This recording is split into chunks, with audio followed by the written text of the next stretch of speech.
नमस्कार दोस्तों, एक बार फिर से आप सभी का आपके अपने चैनल विकास ई न्यूज़ पर बहुत बहुत स्वागत है।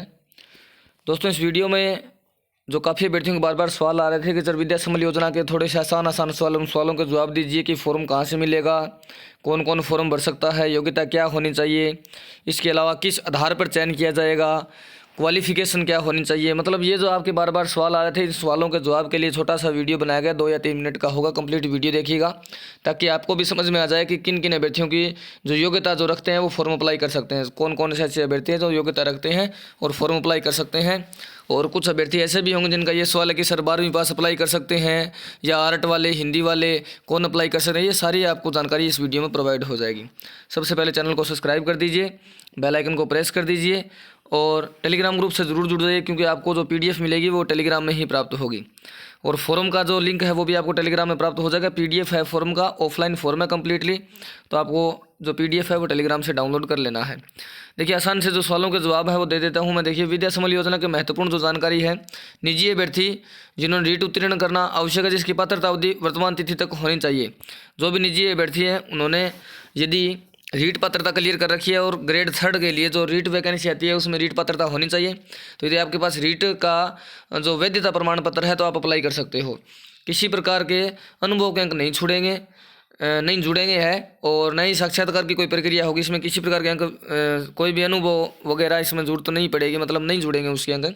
शैक्षणिक योग्यता के 75% और पर शैक्षणिक योग्यता के 25%, मतलब कि आपने जो ग्रेजुएशन या पोस्ट ग्रेजुएशन जिस आधार पर आपका चयन किया जाना है उसके 75%, और जो आपकी बीएड वगैरह जो डिप्लोमा कोर्स होता है उसके 25% अंक जुड़कर मेरिट बनाई जाएगी।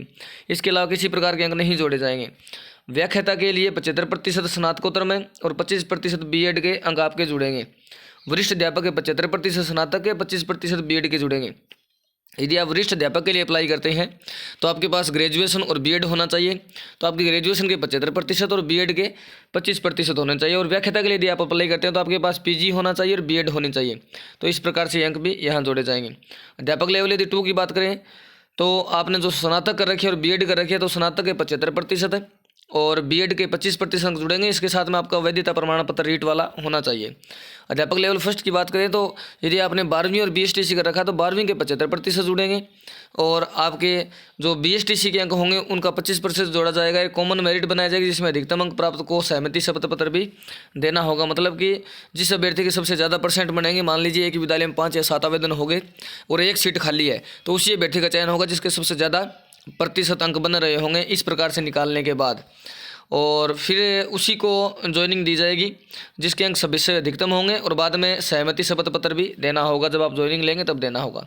अब ये डॉक्यूमेंट की बात करें कि आपको फॉर्म के साथ कौन कौन से डॉक्यूमेंट की आवश्यकता पड़ेगी, तो आपको 10वीं की मार्कशीट, 12वीं की, और इसके अलावा जिन्होंने ग्रेजुएशन करा उनकी ग्रेजुएशन की, रीट पात्रता आपकी क्लियर है तो वो रीट प्रमाण पत्र, व्याख्याता के लिए अप्लाई कर रहे हो तो आपको ये स्नातकोत्तर जो पीजी वाला है ये भी लगाना पड़ेगा, बीएड वाला आपको लगाना पड़ेगा, चरित्र प्रमाण पत्र, जाति प्रमाण पत्र, मूल निवास प्रमाण पत्र, चयन होने पर शपथ पत्र, यदि आपका चयन हो जाता है तो आपको स्टाम्प भी लगाना पड़ेगा और एक स्वयं की फ़ोटो। और काफ़ी जो अभ्यर्थियों को बार बार ये सवाल आ रहा था कि सर एक अभ्यर्थी कितने फॉर्म भर सकता है, कितने स्कूलों से आवेदन कर सकता है, तो कोई अभ्यर्थी कहीं से भी एक से अधिक फॉर्म लगाने के लिए स्वतंत्र होगा। ये बात भी यहाँ पर मेंशन कर दी गई है। ये जो कंप्लीट पीडीएफ है आपको टेलीग्राम ग्रुप से प्राप्त हो जाएगी। टेलीग्राम ग्रुप का जो नाम है वो आपको थंबनेल पर दिखा दिया गया है। और अब मैं लेब असिस्टेंट के बारे में बता देता हूँ। लेब असिस्टेंट के लिए क्या क्वालिफिकेशन चाहिए, तो जिन अभ्यर्थियों ने ग्रेजुएशन कंप्लीट कर रखी है, ग्रेजुएशन, तो वो अभ्यर्थी लेब असिस्टेंट के लिए अप्लाई कर सकते हो। और ग्रेजुएशन कंप्लीट यदि कोई साइंस से है, आर्ट्स से है या कॉमर्स से है, तो कोई भी अभ्यर्थी हो जिनके पास ग्रेजुएशन है वो लेब असिस्टेंट के लिए अप्लाई कर सकते हो।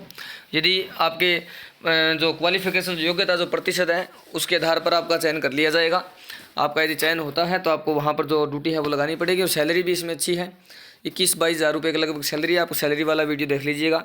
ये कोई परमानेंट वैकेंसी नहीं है, एक अस्थायी वैकेंसी है। स्कूलों में रिक्त पदों को भरने के लिए गेस्ट फैकल्टी के रूप में जो निजी अभ्यर्थी हैं, जो योग्यता रखते हैं, उनका चयन यहाँ पर किया जाना है। तो ये है कंप्लीट इन्फॉर्मेशन।